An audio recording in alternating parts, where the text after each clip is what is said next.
इमरान खान 1 माह जेल में रहकर देख लें, फिर फैसला करें जेल भरनी है या खाली करनी है। वज़ीर दाखिला राना सनाउल्लाह का बयान। बोले जिनको ज़रूरत है उनको जेल में रखेंगे ताकि उनको पता चले कि जेल होती क्या है। इमरान खान ने जितने प्रोपेगेंडे किए किसी एक का सबूत नहीं दिया।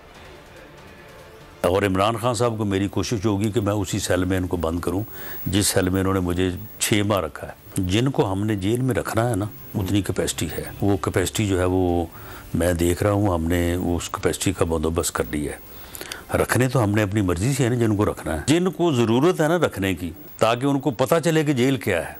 बिल्कुल जेल मैनुअल के मुताबिक इनसे सलूक किया जाएगा। अब तक इसने जितने इस किस्म के स्टंट और प्रोपेगेंडे बनाए हैं, आप मुझे बताएं कि किसी एक में भी इसने कुछ सबूत। शेख रशीद साहब के खिलाफ जो मुकदमा कायम हुआ है, क्या वो बात उन्होंने नहीं की? करे उसके खिलाफ हमने कोई जाली मुकदमा नहीं कायम किया। जो उसने कहा वही मुकदमा कायम है। फवाद चौधरी साहब ने धमकियाँ दी, धमकियों के ऊपर सेक्रेटरी इलेक्शन कमीशन ने जो है वो दरख्वास्त दी, वही मुकदमा बना। और अगर आपको हमारी ये वीडियो पसंद आई है तो लाइक पर क्लिक कीजिए। बोल उड़ाएगा सबका होश, भूल जाएंगे सब अपना जोश। बहुत जल्द आ रहा है PSL स्पेशल ट्रांसमिशन, सिर्फ बोल न्यूज़ पर।